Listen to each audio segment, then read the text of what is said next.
நான் கிட்டத்தட்ட ஒரு ஆயிரக்கணக்கான மாணவர்களுக்கும் விவசாயிகளுக்கும் இந்த ஆர்கானிக் மெத்தடாலஜி எப்படி பண்ணுறதுங்கிறத சொல்லி கொடுத்துக்கிட்டு இருக்கிறோம்.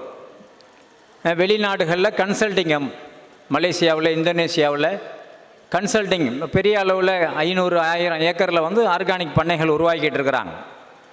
2 வாரத்துக்கு முன்னாடி கோலாலம்பூரில் ஒரு பண்ணையை துவங்கி வச்சுட்டு வந்தோம். உலக அளவில் பெரிய டிமாண்ட் இருக்குது.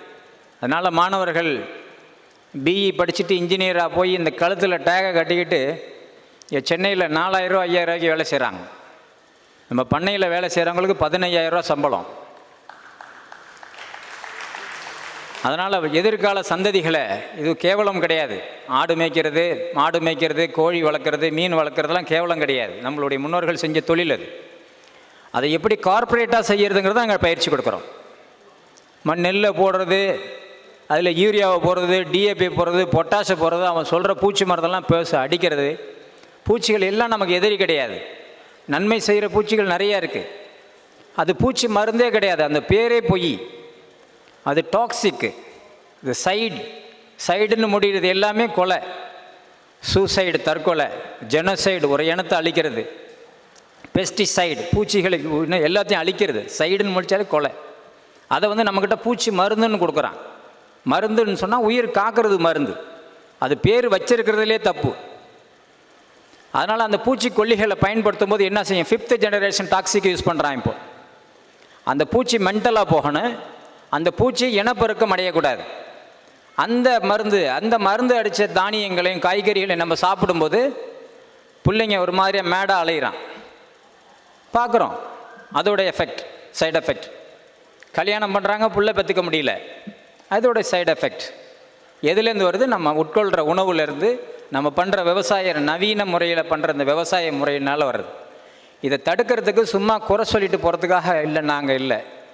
இதுக்கு எல்லாத்துக்கும் சொல்யூஷன் கொடுக்குறோம். இதுக்காக ரிசர்ச் பண்ணுறோம். பஞ்சகவ்யா ஜீவாமிர்தம் மட்டும் இல்லாமல் மைக்ரோ ஆர்கானிசம் ரிச்சாக வளர்க்குறதுக்குள்ள டெக்னாலஜியை நாங்கள் கண்டுபிடிச்சிட்டு இருக்கிறோம். அதை நாங்கள் சீக்ரெட்டாக வச்சுக்கிட்டு நாங்கள் யாருக்கும் கொடுக்க மாட்டோம். காப்பிரைட்லாம் சொல்லலை. நாங்கள் என்னத்தை கண்டுபிடிச்சிருக்கோமோ அதை உலக நாடுகள் எல்லாருக்குமே சொல்லி கொடுக்குறோம். போன முறை 2 மாதத்துக்கு முன்னாடி அடிலைடு ஆஸ்திரேலியாவில் உள்ள யூனிவர்சிட்டி, அவங்க இருக்கிற கிரேப்பு, அங்கே இருக்கிற பழங்களை வந்து எப்படி ஆர்கானிக்காக மாற்றுறதுக்காக ஒரு மீட்டிங் போயிருந்தோம். அவங்க சொன்னாங்க, உங்களுடைய அந்த கண்டுபிடிப்பு ஃபைண்டிங்லாம் நீங்கள் வந்து காப்பிரைட் வாங்கி வச்சுங்க, உங்களுக்கு பெரிய சொத்து வரும். நம்மளும் ஒரு ஐயா அது மாதிரி எங்களுக்கு சொல்லிக் கொடுக்கலை. நம்ம என்ன கண்டுபிடிக்கிறோமோ அதை மற்றவங்களுக்கும் எடுத்து சொல்லணும். அதனால் வந்து எப்படி பூச்சிக்கொல்லி இல்லாத சத்தான உணவுகள், கத்திரிக்காய் இருக்க 12 வகையான நோய்க்கு மருந்து, வெண்டைக்காய் ஒரு காய்கறி கிடையாது, அது ஒரு மூலிகை மருந்து.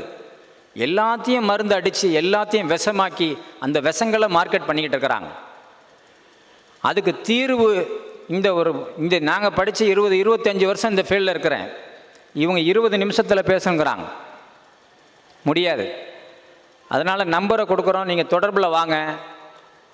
தொடர்பில் வந்து உங்கள் வீடுகளில் சின்ன கொல்லை இருந்த ஒரு 50 குழி இருந்தாலும் போதும், 1 ஏக்கர் இருந்தாலும் பரவாயில்ல, 5 ஏக்கரு 10 ஏக்கரு 20 ஏக்கரு இல்லை, ஏக்கரே இல்லை, நாங்கள் அடுக்கு மாடியில் குடியிருக்கிறோம்னு சொன்னாலும் அந்த மண்ணை எப்படி, அந்த பேக்கில் எப்படி மண்ணை ரிச்சாக மாற்றுறது, எந்தெந்த காய்கறிகளை நீங்கள் வெளியில் வாங்காமல் நீங்களே உற்பத்தி பண்ணுறது, இதெல்லாம் அங்கே சொல்லித்தர்றோம்.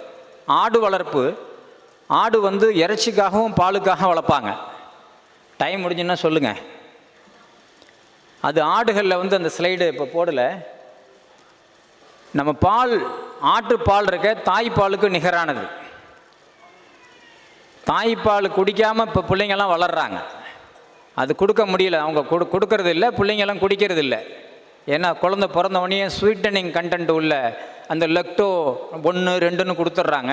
அந்த ஸ்வீட் கண்டென்ட் குடித்ததுனால தாய்ப்பால் இப்போ இருக்கிற பிள்ளைங்க குடிக்கிறது இல்லை. இப்படியே வளர்கிறதுனால அவங்களுக்கு ரெசிஸ்டன்ஸ் பவர் இருக்கிறது இல்லை. வெயில் ஒத்துக்க மாட்டேங்குது, மழை ஒத்துக்க மாட்டேங்குது, ஒரு இடத்துல போய் தண்ணி ஊறு குடித்தாக்கா சளி பிடிச்சிக்குது. இதை தான் நம்ம பிள்ளைங்களை பார்க்குறோம். இதுக்கு தீர்வு ஆட்டுப்பால். ஆட்டுப்பால்லேருந்து வர்ற தயிர், கார்போஹைட்ரேட்டு, ஃபேட்டு, புரோட்டீன் கண்டென்ட் எல்லாம் சிமிலர் லைக் பிரஸ்ட் மில்க். அந்த ஆட்டுப்பாலை எப்படி கறக்க முடியும்? அது குட்டிக்கில்ல கொடுக்கணும். குட்டிக்கில்ல அது ஒரு 1/4 லிட்டர் தானே இருக்கும்னு நம்ம பார்ப்போம். ஜமுனாபரி, சிரோஹி, பர்பசாரி, இது மாதிரி ஒரு 7-8 வகை ஆடுகள் இருக்குது. அந்த ஆடுகள் வந்து 2 லிட்டர் 1 லிட்டர்லேருந்து 2 லிட்டர் வரைக்கும் பால் கொடுக்கும். அந்த ஆடுகள் வந்து OLXில் போட்டு கார் விற்கிற மாதிரி விற்கிறாங்க. ஒரு ஆடு 70,000 ரூபாய்க்கு போகுது. ஜமுனாபரி ஆடுலாம்